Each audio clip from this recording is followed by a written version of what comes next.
Juang P3K 2022. Jadi kali ini Widya Medika akan mengajak teman-teman untuk membahas soal-soal kompetensi manajerial. Jadi di P3K itu kan ada 4 kompetensi ya, yaitu kompetensi manajerial, sosial kultural, wawancara, sama teknis. Kali ini kita akan mempelajari mengenai yang manajerialnya. Nah, kalau teman-teman udah pernah ikut seleksi CPNS, soal-soal di kompetensi manajerial itu hampir-hampir mirip seperti di TKP kalau di CPNS-nya. Namun, untuk di P3K tahun 2021, opsi pilihan jawaban kompetensi manajerialnya hanya terdiri dari 4 opsi. Kalau TKP kan ada 5 tuh ya, skornya 5, 4, 3, 2, 1. Kalau nggak menjawab 0. Nah, kalau di manajerial ini, opsi pilihannya ada 4. Berarti poin maksimal 4, kemudian 3, 2, 1. Kalau tidak menjawab baru 0. Oke, ini contoh soal nomor 1. Saat Anda berkunjung ke kantor klien, Anda mendapatkan uang dari klien sebagai pengganti uang lelah yang sudah menjadi budaya di tempat klien Anda untuk diberikan kepada para tamunya. Apa yang akan Anda lakukan? Nah, di sini udah jelas ya bahwa pengganti uang lelah itu tidak menunjukkan integritas jika kita terima, maka jawabannya adalah menolak. Halo pejuang P3K 2022, Bimbel Widya Medika telah menerbitkan buku kupas tuntas kisi-kisi soal P3K 2022 yang bisa digunakan untuk semua formasi P3K, baik formasi perawat, bidan, dokter, guru, jurusan ekonomi, teknik, dan lain-lain. Harga buku ini adalah Rp160.000, namun teman-teman bisa mendapatkan diskon menjadi Rp150.000 hanya sampai akhir Februari 2022 ini. Untuk pemesanan bisa menghubungi di WhatsApp di 0813 6656 1226 atau di Instagram @widya.medika. Buku ini berisi 3 kompetensi, yaitu kompetensi manajerial, sosial kultural, dan wawancara. Di dalamnya terdapat ringkasan materi, latihan soal, dan pembahasan, serta 5 prediksi soal P3K 2022 yang tertera pada daftar isi berikut. Yang jawabannya menolak antara C sama D. Di C sama D, kalau kita lihat, yang C menolak karena hal tersebut budaya yang buruk, bisa jadi. Kalau yang D menolak karena hal itu termasuk gratifikasi. Yang tepat adalah yang D ya. Jadi alasannya dia lebih spesifik, yaitu gratifikasi. Kalau budaya yang buruk, iya memang budaya yang buruk, tapi lebih spesifik, namanya adalah gratifikasi. Maka jawaban yang tepat adalah yang D. Kemudian lanjut soal selanjutnya. Anda mendengar bahwa rekan Anda menerima sebuah amplop berisi uang saat bekerja. Bagaimana sikap Anda? Nah, kita akan mengetahui nih bahwa teman kita bakalan terancam untuk melakukan tindakan gratifikasi.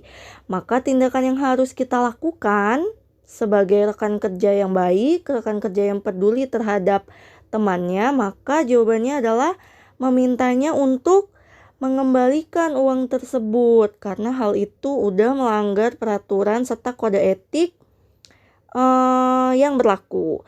Maka jawaban yang tepat adalah kalau yang A, menyuruh untuk mengembalikannya, betul, jawabannya adalah yang A.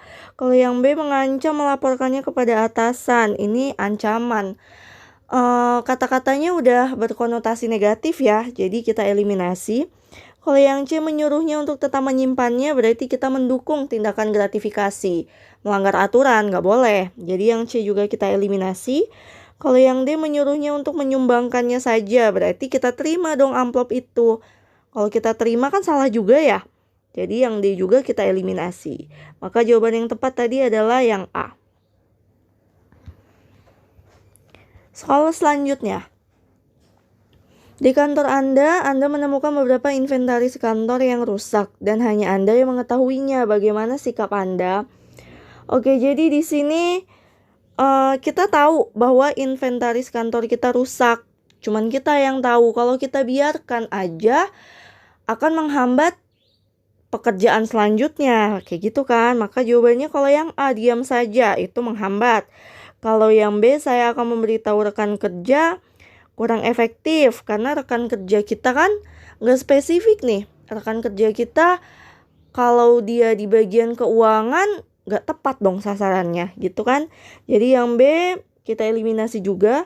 Kalau yang C, saya selidiki siapa yang melakukan pengerusakan itu buat apa. Sia-sia gitu, nggak efektif, nggak menyelesaikan masalah. Maka jawaban yang tepat adalah yang D, melapor ke bagian perlengkapan agar ditindaklanjuti. Sehingga masalah yang terjadi, kerusakan yang terjadi tidak menghambat kinerja atau hasil kerja. Gitu ya. Kemudian soal selanjutnya.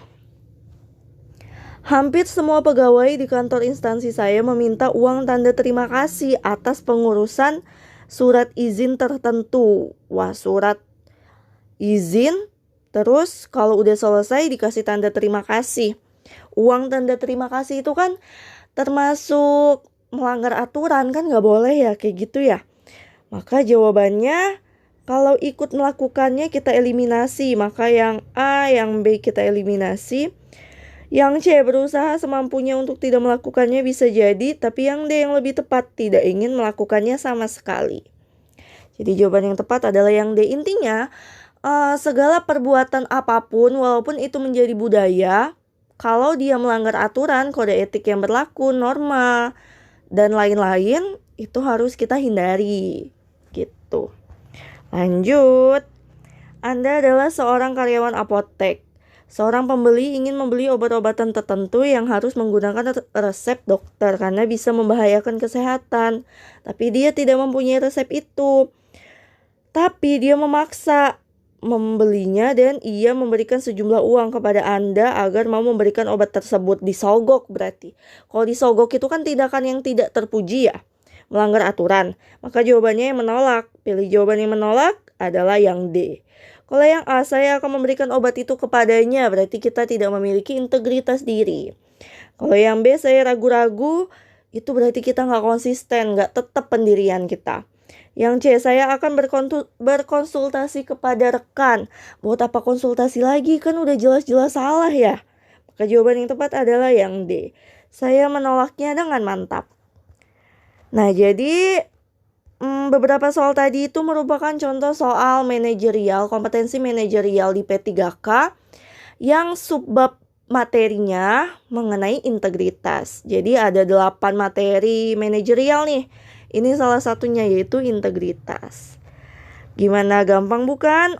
Untuk mendapatkan tips dan trik lainnya serta kisi-kisi soal P3K, Ukom, CPNS, dan kedinasan, silakan bergabung di Bimbel Widya Medika.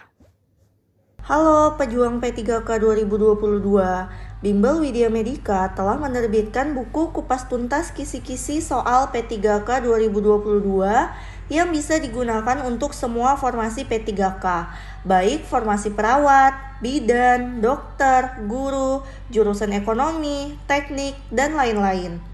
Harga buku ini adalah Rp160.000, namun teman-teman bisa mendapatkan diskon menjadi Rp150.000 hanya sampai akhir Februari 2022 ini. Untuk pemesanan bisa menghubungi di WhatsApp di 0813 6656 1226 atau di Instagram @widya.medika. Buku ini berisi 3 kompetensi, yaitu kompetensi manajerial, sosial kultural, dan wawancara. Di dalamnya terdapat ringkasan materi, latihan soal, dan pembahasan, serta 5 prediksi soal P3K 2022 yang tertera pada daftar isi berikut.